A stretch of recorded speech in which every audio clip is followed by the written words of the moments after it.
네, 함께 보실 하나님 말씀은 구약성경 시편 42편입니다.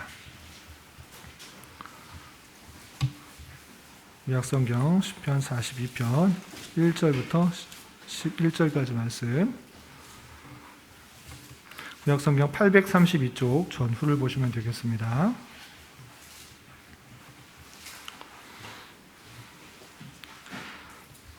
네, 1절부터 마지막 11절까지 함께 봉독합니다. 하나님이여, 사슴이 시냇물을 찾기에 갈급함같이 내 영혼이 주를 찾기에 갈급하니이다. 내 영혼이 하나님 곧 살아계시는 하나님을 갈망하나니 내가 어느 때에 나아가서 하나님의 얼굴을 배울까? 사람들이 종일 내게 하는 말이 내 하나님이 어디 있느냐 하오니 내 눈물이 주야로 내 음식이 되었도다. 내가 전에 성의를 지키는 무리와 동행하여 기쁨과 감사의 소리를 내며 그들을 하나님의 집으로 인도하였더니 이제 이 일을 기억하고 내 마음이 상하는도다. 내 영혼아, 내가 어찌하여 낙심하며 어찌하여 내 속에서 불안해하는가? 너는 하나님께 소망을 두라. 그가 나타나 도우심으로 말미암아 내가 여전히 찬송하리로다. 내 하나님이여, 내 영혼이 내 속에서 낙심이 되므로 내가 요단 땅과 헤르몬과 미살산에서 주를 기억하나이다. 주의 폭포 소리에 깊은 바다가 서로 부르며 주의 모든 파도와 물결이 나를 휩쓸었나이다. 낮에는 여호와께서 그의 인자하심을 베푸시고 밤에는 그의 찬송이 내게 있어 생명의 하나님께 기도하리로다. 내 반석이신 하나님께 말하기를 어찌하여 나를 잊으셨나이까? 내가 어찌하여 원수의 압제로 말미암아 슬프게 담니나이까 하리로다. 내 뼈를 찌르는 칼날같이 내 대적이 나를 비방하여 늘 내게 말하기를 내 하나님이 어디 있느냐 하도다. 내 영혼아, 내가 어찌하여 낙심하며 어찌하여 내 속에서 불안해하는가? 너는 하나님께 소망을 두라. 나는 그가 나타나 도우심으로 말미암아 내 하나님을 여전히 찬송하리로다. 아멘. 네, 감사합니다. 오늘 함께 살펴볼 말씀은 시편 42편입니다. 원래 오늘 말씀 읽기 본문이 시편 40편부터 42편까지 읽는 날인데 새벽 시간에는 41편을 살펴봤고 오늘 저녁 시간에는 42편 말씀을 통해서 교훈받고 또 그 교훈에 따라서 또 은혜에 따라서 기도하는 그런 시간을 갖도록 하겠습니다. 우선 시편 42편 보면 그 표제 다른 색 글씨로 써 있죠. 고라 자손의 맞쓰길 인도자에 따라 부르는 노래에 되어 있습니다. 그래서 맞쓰길이라는 그런 표현은 교훈의 시다라는 그런 뜻이고 또 인도자를 따라 부르는 노래라고 했을 때 이 노래가 이 시편이 영장 또는 찬양대 지휘자가 먼저 선창을 하면 그것에 따라서 부르는 노래로 이해하시면 되겠습니다. 그때 당시에는 오늘날과 같이 악보가 잘 발달되지 않았기 때문에 어떻게 찬송을 부를지 그 인도자, 찬양대의 지휘자가 알고 있었습니다. 그 지휘자가 선창을 하게 되면 그 음에 따라서 따라 부르는 식으로 노래를 불렀을 것이다. 이렇게 생각을 하는 것입니다. 그런데 그 곡조가 어떻게 되었는지는 잘 남아있지 않지만 그 노래 가사, 그 내용은 남아있으니까 그 내용을 통해서 우리 신앙의 선조들은 어떤 것을 찬양하였고 어떤 것을 고백했는지를 잘 깨닫는 그런 시간이 되었으면 좋겠습니다. 그리고 이 기록자가 누구인가라고 했을 때 고라 자손이 되어 있는데 고라 자손이라고 혹시 들어보신 적 있으신가요? 고라 자손? 들어본 것 같기도 하고 어디서 들어본 것 같기도 하고 처음 듣는 것 같기도 한데 고라 자손은 이 시대로부터 약 500년 전 사람입니다. 그러니까 모세 시대 때 사람입니다. 근데 모세 시대 때 어떤 일이 있었는가? 모세가 하나님께 소명을 받아서 출애굽하는 그런 일이 있었는데 광야에서 사건이 벌어졌습니다. 어떤 사건이냐면 왜 모세, 당신은 하나님의 부름을 받아서 우리들을 이끄느냐? 당신이 어떤 권한으로 우리의 지도자가 되었느냐? 이렇게 따지는 사람이 있었습니다. 그 사람이 다름 아니라 고라라는 사람이었습니다. 그런데 모세는 그냥 스스로 자기의 힘을 믿고 그렇게 이스라엘 백성들을 출애굽시킨 것이 아니라 하나님의 명령을 따라 순종하는 사람이었습니다.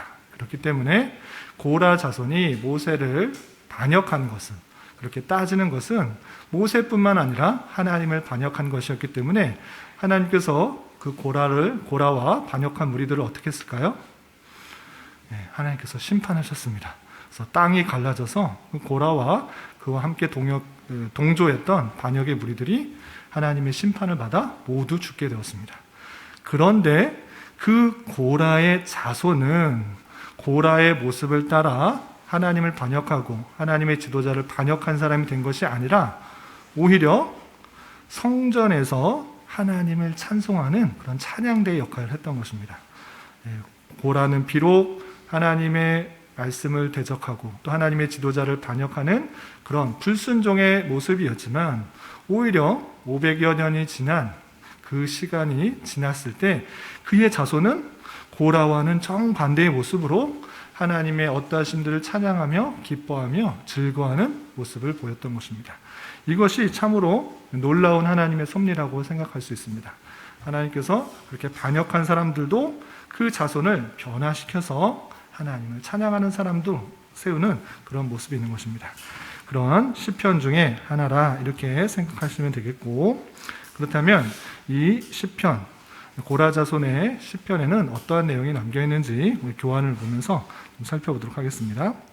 우선 고라 자손이 찬양하는 그 내용들을 보면 성도가 처한 현실이 그렇게 편하고 즐겁고 넉넉한 현실이 아닌 것을 살펴볼 수 있습니다. 오히려 비참한 처해서 정말 하나님만을 부르짖을 수밖에 없는 그런 모습이 담겨 있는 것을 볼 수 있습니다.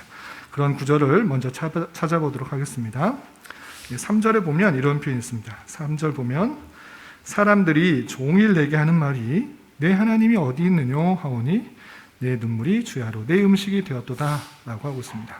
사람들이, 주변 사람들이 정말 하나님이 계시다고 하면 나타내봐라, 증명해봐라 이렇게 따지고 또 묻고 힐문하는 것입니다. 또 그런 같은 표현이 좀 건너뛰어서 10절에도 이런 표현이 있습니다. 10절에서 보면 내 뼈를 찌르는 칼같이 내 대적이 나를 비방하여 늘 내게 말하기를 내 하나님이 어디 있느냐 하도다 라는 것입니다. 대적자들이 뼈를 찌르는 칼같이 아주 깊숙하게 나를 공격하고 또 힘들게 하고 또 아프게 하는데 그들이 말하는 핵심적인 내용이 무엇인가? 과연 하나님이 계시다고 하면 하나님이 계신 것을 증명해 보아라, 드러내 보아라, 나타내 보아라, 하나님이 어디 있는지 한번 증명해 보아라 이렇게 계속적으로 따지는 것입니다. 이런 핍박 가운데 성도가 처해져 있는 모습을 볼 수 있습니다. 또한 3절 하반절에서 아까 본 것처럼 눈물이 주야로 음식이 되었다. 좀 시적인 표현인데 그만큼 눈물이 밤새도록 흘름으로 말미암아 아침에도 흐르고 저녁에도 흐르고 계속적으로 흘름으로 말미암아 그것으로 먹고 사는 사람처럼 계속 흐르고 있는 그런 성도가 당한 어려움을 살펴볼 수 있습니다. 또 4절에는 이런 표현이 있습니다. 4절 보면 내가 전에 성의를 지키는 무리와 동행하여 기쁨과 감사의 소리를 내며 그들을 하나님의 집으로 인도하였더니 이제 이 일을 기억하고 내 마음이 상하는도다 라고 되어 있습니다. 지금 마음이 상합니다. 왜 마음이 상하는가 라고 했을 때는 이전에는 성의를 지키는 무리와 함께 동행하여서 그 성전에서 하나님의 집에서 또 기쁨과 감사의 소리 내며 함께 즐거워했는데 지금은 그러지 못하고 있기 때문에 너무 마음이 상한 것입니다. 하나님의 집에 가까이 하지도 못하고 또 그들을 인도하지도 못하고 그들과 함께 또 기쁨과 감사의 찬송을 하지 못함으로 말미암아 너무 많이 마음이 상해 있는 모습을 볼 수 있습니다. 그리고 7절에는 이런 표현이 있습니다. 7절 보면 주의 폭포 소리에 깊은 바다가 서로 부르며 주의 모든 파도와 물결이 나를 휩쓸었나이다 라고 하면서 깊은 바다가 서로를 부르는 그런 아주 큰 바다 물결이 치는 모습과 그 파도 물결이 나를 휩쓰는 것 같이 어떻게 저항할 수도 없는 그런 큰 물결이 나를 덮어 나를 에워싸는 것 같은 그런 어려움 가운데 있음을 시편 기자는 토로하고 있는 것입니다. 이렇게 어렵고 힘든 그런 상황, 또 대적자들로부터 하나님이 없다라고, 하나님이 어디 있느냐라고 그렇게 묻는 그런 형편 속에서 시편 기자는 어떻게 행하고 있는가, 여러 구절이 있는데 우선 1절에 이런 표현이 있습니다.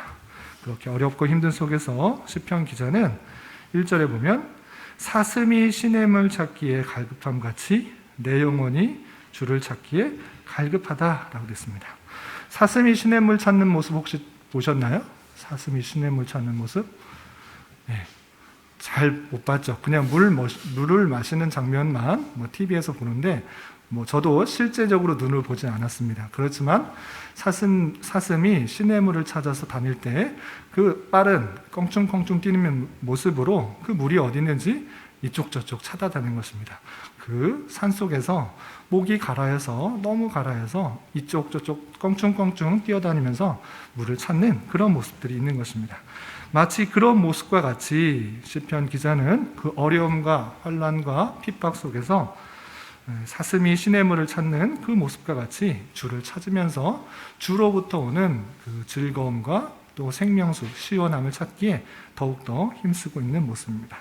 또 2절에서 보면 내 영혼이 하나님 곧 살아계시는 하나님을 갈망하나니 내가 어느 때에 나가서 하나님의 얼굴을 배울까 하면서 더욱더 살아계시는 하나님을 의지하며 갈망하면서 찾는 모습을 볼 수 있습니다. 하나님의 얼굴을 배울까? 하나님의 얼굴을 배울 수는 없지만 하나님은 영이시기 때문에 얼굴을 배울 수 없지만 얼굴을 배울까라고 기대하는 것과 같이 하나님의 역사심과 통치하심과 섭리를 정말 바라고 있는 시편 기자의 그런 희망을 볼 수 있습니다. 또 6절에서는 이런 표현도 있습니다. 6절 보시면 내 하나님이여 내 영혼이 내 속에서 낙심됨으로 내가 요단 땅과 헤르몬과 미살산에서 주를 기억하나이다 라고 하면서 힘들고 어렵고 낭만되는, 낙심되는 그런 속에서도 옛적에 하나님께서 신실하게 인도하셨던, 또 신실하게 역사하셨던 그 하나님을 기억하며 또 나아가는 시편 기자의 모습을 볼 수 있습니다. 또 8절에는 이런 표현이 있습니다. 8절 보면 낮에는 여호와께서 그의 인자하심을 베푸시고 밤에는 그의 찬송이 내게 있어 생명의 하나님께 기도하리로다 라고 찬양하고 있습니다. 낮과 밤에 하나님의 인자하심과 역사하심들을 기억하면서 살아계시는 하나님, 살아계시는 하나님이 있기 때문에 내가 낭망하고 좌절하고 또 실망하는 것이 아니라 더욱더 그 생명의 하나님, 살아계시는 하나님, 또 생명을 주시는 그 하나님께 기도한다 이렇게 표현하고 있습니다. 또 마지막에 9절을 보면 내 반석이신 하나님께 말하기를 어찌하여 나를 잊으셨나이까? 내가 어찌하여 원수의 압제로 말미암아 슬프게 다니리까? 라고 하면서 하나님께 정직하게 내가 당한 상황, 내가 겪고 있는 환경을 하나님 앞에 고하며 하나님과의 밀접한 인격적인 교제를 나누려고 하고 있는 모습을 볼 수 있습니다. 하나님께서 나의 상황을 다 아시지만 또 하나님께서 나의 모든 것을 아시는 그 하나님께 내 생각과 내 어려움과 내 힘듦을 정직하게 하나님께 간구하며 애통하며 탄원하고 있는 시편 기자 고라의 자손의 시를 살펴볼 수 있습니다. 그리고 마지막에 이러한 상황 속에서 더욱더 시편 기자는 하나님을 바라며 하나님을 찬양하며 낭명하고 좌절하지 말고 더욱더 하나님을 찬송하라 라고 하면서 이 시편은 마쳐지게 됩니다. 11절 보면 5절부터 보면 5절 내 영혼아 내가 어찌하여 낙심하며 어찌하여 내 속에 불안해하는가? 너는 하나님께 소망을 두라. 그가 나타나 도우심으로 말미암아 내가 여전히 찬송하리로다. 그렇게 어렵고 힘든 속에서도 낙심하며 불안해하지 말고 오직 살아계신 하나님께 소망을 두어서 찬송하겠다라고 하고 있습니다. 11절에서도 내 영혼아 내가 어찌하여 낙심하며 어찌하여 내 속에서 불안해하는가? 너는 하나님께 소망을 두라. 그가 나타나 도우심으로 말미암아 내 하나님을 여전히 찬송하리라다 라고 하면서 걱정과 근심 속에 불평과 불만 또는 낙심, 좌절할 수 있는 그런 상황 속에서도 상황에 마음을 두는 것이 아니라, 어려운 현실 속에 시선을 두는 것이 아니라 오직 살아계시는 하나님, 역사하시는 하나님, 나를 인도하셨던 그 하나님, 그 하나님께 소망을 두게 됨으로 말미암아 이제 겪게 될 현실이 비록 어렵고 힘든 상황이지만 이 모든 것을 통하여서 하나님께서 나에게 가장 선한 것으로 역사해 주실 것이라는 것들을 믿음으로 하나님을 찬송하겠다, 또 이렇게 고백하면서 이 시가 마쳐지게 됩니다. 이런 시편 기자 고라 자손의 시를 보면서 우리는 어떤 것을 적용할 수 있는지 세 가지로 정리해 보았습니다.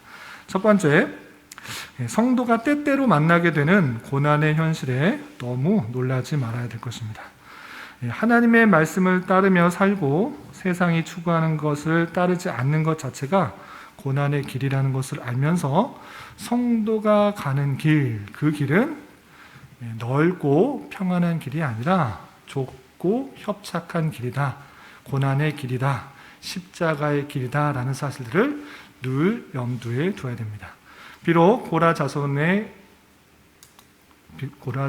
겪고 있는 똑같은 상황은 아닐지라도, 그렇게 생명을 위협받고 계속적으로 비난받는 그런 상황은 아닐지라도 성도가 가는 길은 고난의 길이다, 평탄하고 안락한 길이 아니라, 세상의 길이 아니라 하나님의 말씀을 따르는 길은 어렵고 또 힘든 길일 수 있다, 고난의 길일 수 있다, 손해보는 길일 수 있다라는 사실들을 잘 알아야 될 것입니다. 그래서 성도가 때때로 만나는 그런 현실 속에서 낯설어하거나 낭망하거나 놀라지 말아야 될 것입니다. 그리고 그 모든 고난을 통해서 하나님께서 택하신 백성을 더욱더 성숙시키고 성화시키고 더욱더 연단시켜서 하나님께서 원하시는 모습으로 이끌어 가시며 최후의 하나님의 영광에 동참케 하신다는 그 사실들을 절대 잊지 말아야 될 것입니다. 빌립보서 1장 29절에는 이런 표현이 있습니다. 여러분들 교환에 있는데 찾는 시간을 좀 줄이기 위해서 교환에 실어놨는데, 빌립보서 1장 29절 말씀 우리 함께 읽어보겠습니다. 시작.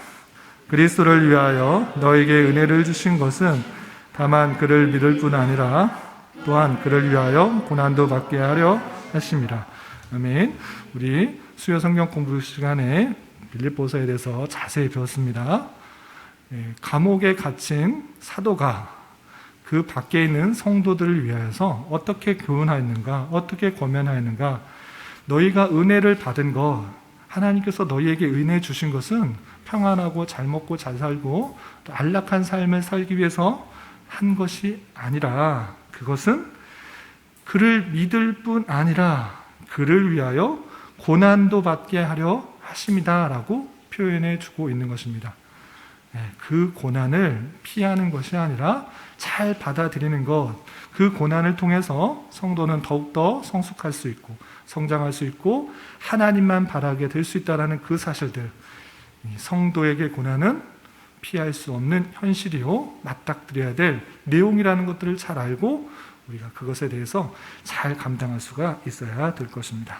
그리고 두 번째, 성도가 환난 속에서 더욱 해야 될 것이 무엇인가, 이런 고난의 길을 피할 수 없다라고 하면 이 고난 속에서 우리는 무엇을 해야 되는 것을 잘 알아야 되는데, 그것은 시편 기자 고라의 자선 고백과 같이 또 다짐과 같이 하나님을 더욱더 바라는 것입니다.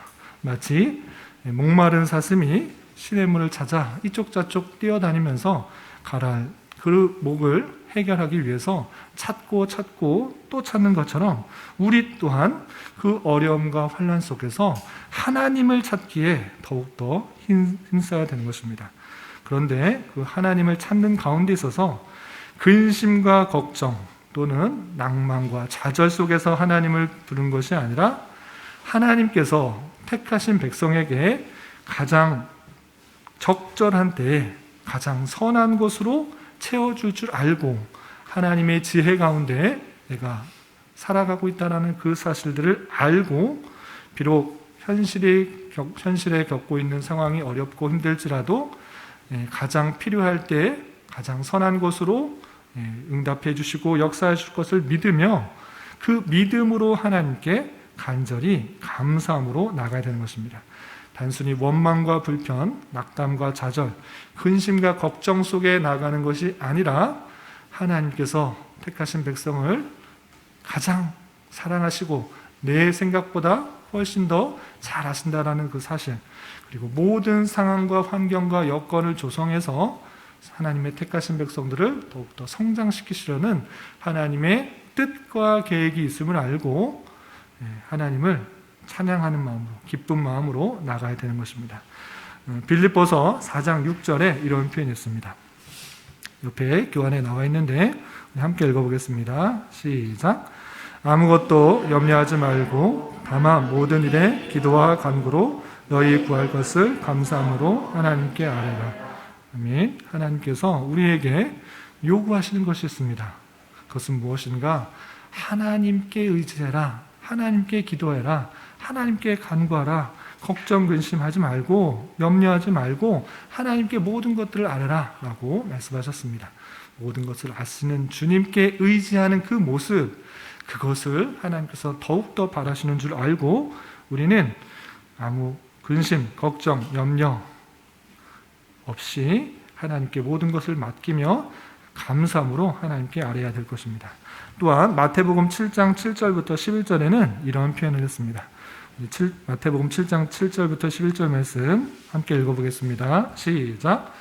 구하라 그리하면 너희에게 주실 것이요 찾으라 그리하면 찾아낼 것이요 문을 두드리라 그리하면 너희에게 열릴 것이니 구하는 이마다 받을 것이요 찾는 이는 찾아낼 것이요 두드리는 이에게는 열릴 것이라. 너희 중에 누가 아들이 떡을 달라 하는데 돌을 주며 생선을 달라 하는데 뱀을 줄 사람이 있겠느냐? 너희가 악한 좋은 것을 자식에게 줄 줄 알거든 하물며 하늘에 계신 너희 아버지께서 구하는 자에게 좋은 것으로 주시지 않겠느냐? 아멘. 하나님께서 그 기도를 통해서 좋은 것을 주시기에 역사하시고 계획하시고 계시다라고 말씀해 주셨습니다. 그렇기 때문에 우리는 걱정과 근심하는 것이 아니라 어렵고 힘든 상황이 찾아왔을 때 더욱더 하나님만을 바라고 하나님만을 부르짖고 하나님께 기도해야 될 것입니다. 그럴 때 하나님께서 가장 좋은 곳으로 주신다는 그 말씀을 기억하며 더욱더 나아가야 될 것입니다. 그리고 마지막으로 생각해야 될 것은 표제 이 시를 기록한 그 고라자손에 관한 이야기입니다. 하나님을 반역했던 고라자손을 통해 하나님을 성전을 섬기며 찬양하는 사람들이 나오게 되었습니다. 고라자손은 하나님의 성전에서 하나님을 찬양하는 그런 역할들을 계속적으로 감당했던 그런 자손들입니다. 그렇게 하나님을 반역했던 사람이 오히려 그 자손이 하나님을 찬송하는 그런 놀라운 일들이 있었던 것입니다. 이와 마찬가지로 하나님의 놀라우신 은혜의 손길은 내 기대와 생각을 훨씬 더 뛰어넘는 줄 알고 가장 선한 것으로 채워주시고 이끌어주시는 주님을 깊이 경험해야 될 것입니다. 에베소서 3장 20절부터 21절에는 이런 표현이 있습니다. 우리 가운데서 역사하시는 능력대로 우리가 구하는 것이나 생각하는 모든 것에 더 넘치도록 능히 하실 이에게 교회 안에서와 그리스도 예수 안에서 영광이 대대로 영원 무궁하기를 원하노라 라고 하고 있습니다. 에베소 성도에게 보내는 바울의 기도 속에 예수님을 이렇게 고백하고 있는 것입니다. 우리가 구하거나 생각하는 모든 것에 더 넘치도록 능히 하실 이다 라고 표현하고 있는 것입니다. 우리의 생각, 우리의 기대, 우리 지혜, 우리가 갖고 있는 것은 인간의 계획밖에 되지 않습니다. 우리가 생각할 수 있는 것은 바로 앞에 있는 것밖에 생각할 수밖에 없고 또 계획할 수밖에 없습니다. 그렇지만 우리 주님은 이 세상 모든 것을 다스리시고 모든 것을 주관하시는 분이십니다. 그리고 우리의 기대와 간구보다 훨씬 더 풍성하게 채우시고 역사하시고 능히 하실 일하는 것들을 우리는 잘 알아야 될 것입니다. 비록 고라는 하나님을 반역하고 지도자를 반역하는 그런 일을 했지만 오히려 그의 자손들은 절대 그런 일들을 행하지 않는 모습으로 온전히 하나님만 찬양하는 역할들을 감당했던 것처럼 하나님께서는 뜻하시면 더욱더 풍성하게 채울 줄 알고 우리의 기대보다 훨씬 더 풍성하게 역사하시는 하나님을 경험하고 깨닫고 그리고 체험함으로 말미암아 하나님의 선하심들을 늘 찬송할 수 있는 우리가 되어야 될 것입니다. 이런 은혜가 저와 여러분 우리 모두에게 있기를 진심으로 기원합니다.